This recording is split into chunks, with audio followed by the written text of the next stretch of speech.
Users are the financial blood of YouTube. Without us, they don't exist. Now that we've established the balance of power, let's see if we can get YouTube to play ball. I've tried half a dozen times to contact YouTube over VoteBot attacks and flagging campaigns that constantly seem to stream over this and other channels. Interestingly, the only time I ever saw a response from YouTube was over a phishing email I received from someone claiming to be a YouTube representative. They'd given their channel an official look by embedding a featured video from YouTube's official advertised channel. I messaged this about them and they corrected the problem within hours. Oh yeah, when YouTube deems something in their personal interests, they can act quick enough. Now I feel that YouTube is aware of the problem that this channel and others are facing. They have simply elected not to communicate or act as they don't deem it in their financial interests. However, without users, YouTube is nothing. Users are the lifeblood of YouTube. Collective action by users necessitates a response by YouTube. It has been my ongoing and lengthy experience that YouTube's help system is utterly ineffective and deliberately infuriating to use.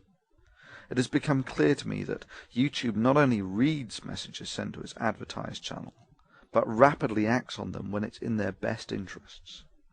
This is, of course, essential to their financial existence of advertising revenue. They have to read these messages. Well, you don't have to be Einstein to figure out what the most effective strategy for the users is. If you're going to protest as a user, do it where it's effective. If you're unhappy with YouTube's inaction regarding VoteBots, script voting, spamming, false flagging campaigns, and YouTube's inability to correct these mistakes, then feel free to voice your concern to this woman. Welcome to YouTube's very own brand channel. This is our version of an online media kit. I'm Susie Ryder. I'm the Director of Ad Sales at YouTube, and it has been staggering over the course of the last couple of years to see YouTube grow from a small video sharing site to garnering the 6th largest audience on the web. There are a couple things that a marketer or an advertiser needs to get. The first one is that on YouTube it's really about participating. Look at me dancing with Soulja Boy.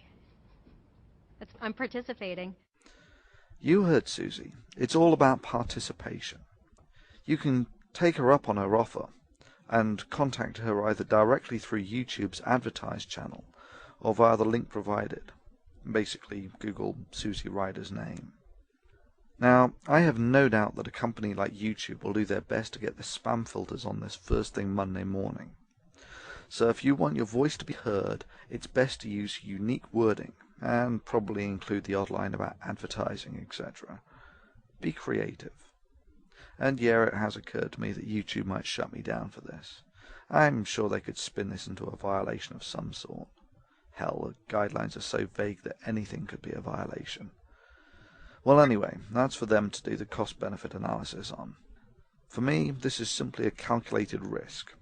If YouTube decide to play ball here, there will be less angry users writing the messages, and YouTube will be a better maintained and fairer forum. It's win-win. If they don't, then the Thunderfoot channel is gone, and YouTube makes its statement about how it values the opinions of users, and the site likely becomes an increasingly bland and sterile commercial video network, the trajectory it's arguably on already. Irrespective of YouTube's actions, the optimum strategy for us free thinkers now is for you to add the big channels as friends. Basically, this allows us, when someone brings a VoteBot attack to our attention, to alert thousands and maybe even tens of thousands to the problem.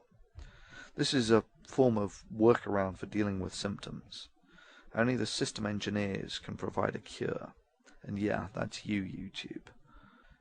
Users, the time has come for you to decide if YouTube's inaction to correct the willful abuse and the detrimental effects that this has had on your experience of using YouTube merits you writing to them.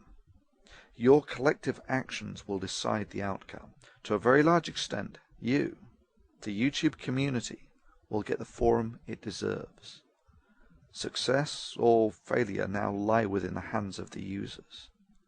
It is time to choose your path.